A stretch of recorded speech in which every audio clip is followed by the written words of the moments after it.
Hey everyone, John was never here. Today I'm reading my new LLB called Diary of a Wimpy Kid, Rock Bottom. I hope you enjoy.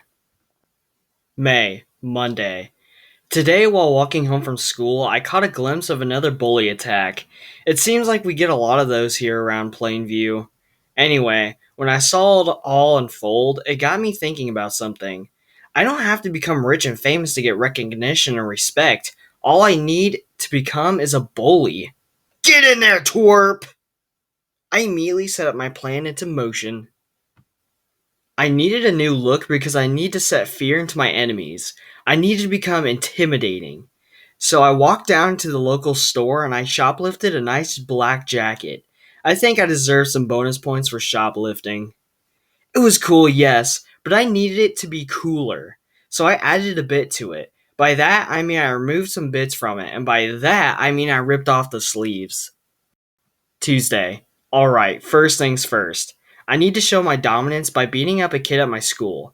I've never really fought anybody before, but there's a first for everything. A good person to fight would be Tyson, but I don't really want to after he did a Cleveland steamer on another kid in the bathroom. I didn't want to do this, but you forced my hand! If you don't know what a Cleveland steamer is, consider yourself lucky because I had to witness it in person. The kid I fought, though, was Corey Lamb. Unfortunately, he was actually stronger than he looks because he absolutely destroyed me. Luckily, I had another idea on how to gain some respect. I've seen in movies that jocks are on top of the school food chain, so I needed to slide my way into their group. So, I figured out what kind of jokes they tell. They seemed a bit weird to be jokes, but I gave it a try. Your mom! Yeah, if I had a nickel for every time I got beaten up today, I would have 2 nickels, which isn't a lot, but it's weird that it happened twice. That didn't stop me from beating up a kid one more time just to see what would happen. It worked too, but I was sent to detention. I'll have to get used to it because if I'm gonna be a bad kid, I'm gonna be sent there all the time. To push the limits, I got revenge on the school by spray painting the side of the school. And yes, that was another stereotype I know. Anyways, I decided to draw the most offensive thing ever. Wednesday.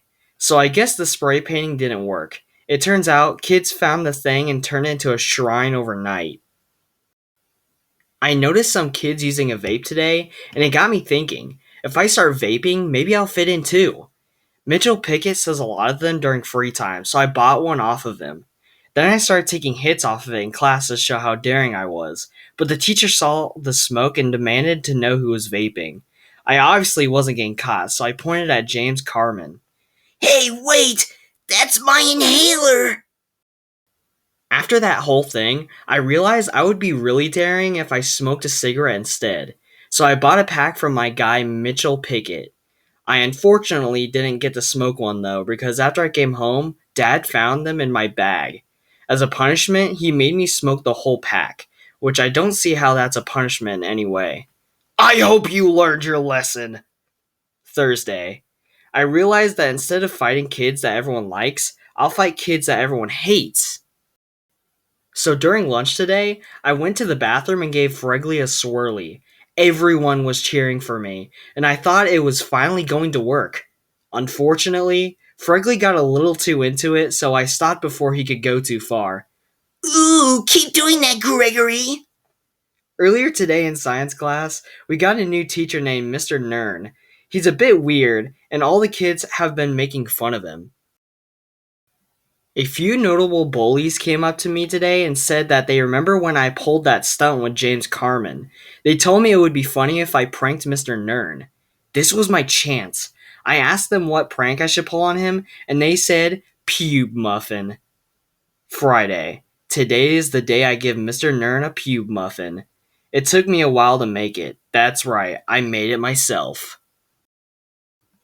When science class rolled around, I told Mr. Nern I had a gift for him.